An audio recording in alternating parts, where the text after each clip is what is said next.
Hello friends, ಎಲ್ರಿಗೂ ನಮಸ್ಕಾರ. ನಾವಿವತ್ತು ಸ್ವೀಟ್ ಕಾರ್ನ್ ಸಮೋಸ ಮಾಡೋದನ್ನು ಹೇಳ್ತಾ ಇದ್ದೀವಿ. ಮೊದಲು ಮೈದಾ ಹಿಟ್ಟನ್ನು ಜಲ್ದಿ ಹಿಡ್ಕೋಬೇಕು, ಒಂದು ಬಟ್ಲದಷ್ಟು. ಆಮೇಲೆ ಎಣ್ಣೆ ಕಾಸಕ್ಕಿಟ್ಟು ಎಣ್ಣೆ ಬಿಸಿಯಾಗಿ ಚೊರ ಅನ್ನಬೇಕು. ಎಣ್ಣೆ ಹಿಟ್ಟಿನಲ್ಲಿ ಹಾಕಿದಾಗ ಸೌಂಡ್ ಕೇಳಬೇಕು. ಆ ರೀತಿ ಅದು ಆಗಬೇಕು. ಉಂಡೆ ಕೈಲಿ ಕಟ್ಟಿ ಹಿಡ್ದಾಗ ಹಿಟ್ಟು ಉಂಡೆ ಆಗ್ಬೇಕು. ಆ ರೀತಿ ಆದಮೇಲೆ ಅದನ್ನ ನೀರು ಹಾಕಿ ಚಪಾತಿ ಹಿಟ್ಟಿನ ಅದಕ್ಕೆ ಕಲಿಸ್ಕೋಬೇಕು. ಭಾಳ ಗಟ್ಟಿನೂ ಅಲ್ಲ, ಭಾಳ ಮಿದುನೂ ಅಲ್ಲ, ಒಂದೊಂದಕ್ಕೆ ಕಲಿಸ್ಕೋಬೇಕು. ಕಲಿಸ್ಕೊಂಡು ಒಂದು 5 ನಿಮಿಷ ಎಣ್ಣೆ ಹಚ್ಚಿ ಹಿಟ್ಟಿನ ನಾದಿ ಪಕ್ಕಕ್ಕೆ ಇಡಬೇಕು.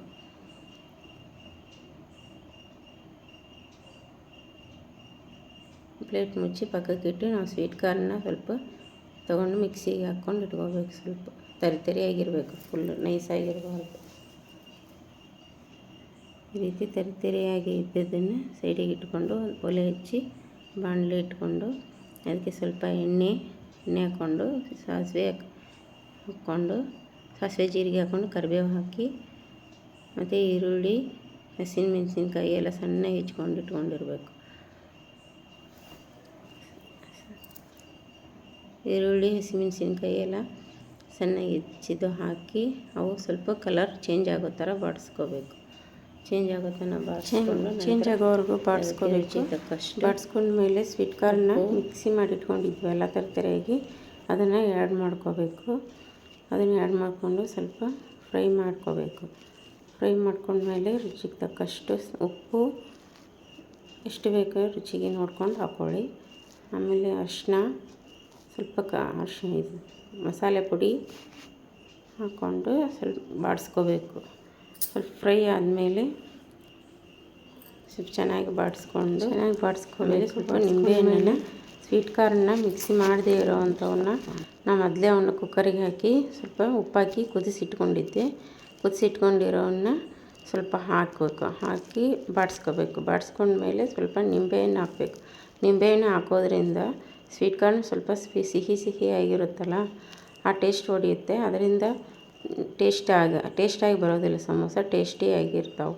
ಅದಕ್ಕೋಸ್ಕರ ನಿಂಬೆಹಣ್ಣು ಹಾಕ್ಕೋಬೇಕು. ಆನಂತರ ಸ್ವಲ್ಪ ಕೊತ್ತಂಬರಿ ಹಾಕಿ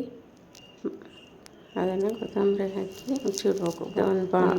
ಒಂದು ಬಟ್ಲಿಗೆ ಸರ್ವ್ ಮಾಡ್ಕೋಬೇಕು. ಸರ್ವ್ ಮಾಡ್ಕೊಂಡ್ಮೇಲೆ ನಾವು ಹಿಟ್ಟನ್ನು ನಾದಿಟ್ಕೊಂಡಿದ್ವಲ್ಲ, ಆ ಹಿಟ್ಟಲ್ಲಿ ಒಂದು ಚಪಾತಿ ಚಪಾತಿ ಮಾಡ್ತೀವಲ್ಲ ಅದರಷ್ಟು, ಆ ಸೈಜ್ನಷ್ಟು ಹುಳಿ ತಗೊಂಡು ಚಪಾತಿ ಹಾಕಿ ದಪ್ಪನಾಗಿ ಅಲ್ಲ, ತಿಳುವಾಗಿನೂ ಅಲ್ಲ, ಮೀಡಿಯಮ್ ಸೈಜ್ ಸ್ವಲ್ಪ ಚಪಾತಿ ಮಾಡ್ಕೋಬೇಕು.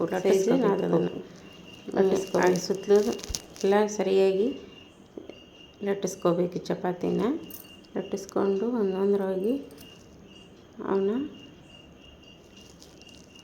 ಚಪಾತಿ ಲಟ್ಟಿಸಿಟ್ಕೊಂಡು ಒಲೆ ಮೇಲೆ ಹಂಚಿಟ್ಕೊಂಡು ಅವನ್ನ ಚಪಾತಿ ಪೂರ್ತಿ ಬೇಯಿಸಬಾರ್ದು.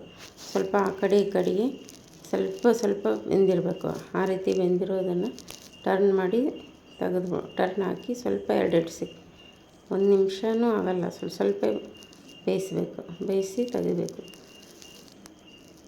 ಇದೇ ರೀತಿ ಎಲ್ಲ ಚಪಾತಿಗಳನ್ನು ಮಾಡಿ ತೆಗೆದಿಟ್ಕೋಬೇಕು. ಅವನ್ನ ಈ ರೀತಿ ಮಾಡಿ ತೆಗೆದಿಟ್ಕೊಂಡು ನಾವು ಫ್ರೀ ಟೈಮ್ನಲ್ಲಿನೂ ಈ ಥರ ಒಂದಿಷ್ಟು ನಾವು ಚಪಾತಿಗಳ ಥರ ಮಾಡಿ ಸಮೋಸ ಪಟ್ಟಿಗಳನ್ನ ಮಾಡಿಕೊಂಡು ಎತ್ತಿ ಡಬ್ಬೆಯಲ್ಲಿ ಇಟ್ಕೊಂಡ್ರೆ ನಾವು ಈ ರೀತಿ ಎಲ್ಲ ಕಟ್ ಮಾಡ್ತಾಯಿದ್ದೀವಿ ನೋಡಿ. ಸೈಡಿಗೆಲ್ಲ ತೆಗೆದು ಒಂದು ಚೌಕಾಕಾರವಾಗಿ ಕಟ್ ಮಾಡ್ಕೋಬೇಕು.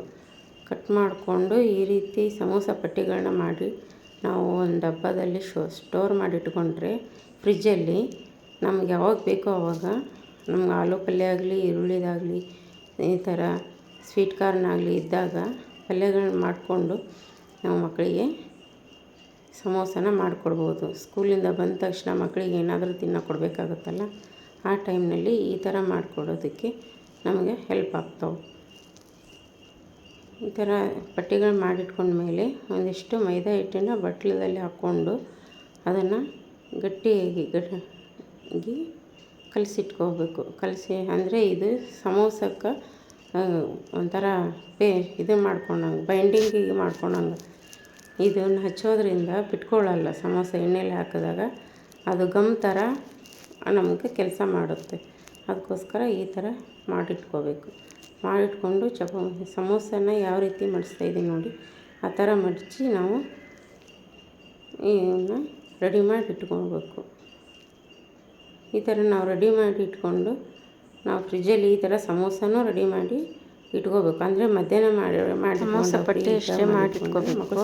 ಮಧ್ಯಾಹ್ನ ಟೈಮ್ ನಾವು ಫ್ರೀ ಇದ್ದಾಗ ಪಲ್ಯ ಮಾಡಿಕೊಂಡು ಎಣ್ಣೆಲಿ ಹಾಕಿ ಆ ನಂತರ ನಾವು ಸಮೋಸನ ಆ ಟೈಮ್ನಲ್ಲಿ ರೆಡಿ ಮಾಡಿ ಫ್ರಿಜ್ಜಲ್ಲಿ ಇಟ್ಕೊಂಡು ಸಾಯಂಕಾಲ ಎಣ್ಣೆಯಲ್ಲಿ ಕರಿಬೋದು. ಅದು ಫ್ರೀ ಯಾರಿಗಾದರೂ ಟೈಮ್ ಇಲ್ಲದೆ ಇರೋವಾಗ ಆ ರೀತಿ ನಾವು ಮಾಡ್ಕೋಬೋದು. ಯಾರು ಗೆಸ್ಟ್ ಬಂದಾಗೋ ಅಥವಾ ಮಕ್ಕಳು ಸ್ಕೂಲಿಂದ ಬಂದಾಗೋ ತುಂಬಾ ಹೆಲ್ಪ್ ಆಗ್ತವೆ. ಈ ಥರ ನಾವು ಒಬ್ಬೊಬ್ಬರೇ ಇರೋರಿಗೆ ನಾವು ಟೈಮ್ ಸಿಕ್ಕಾಗಲೇ ಮಾಡ್ಕೋಬೇಕಲ್ಲ.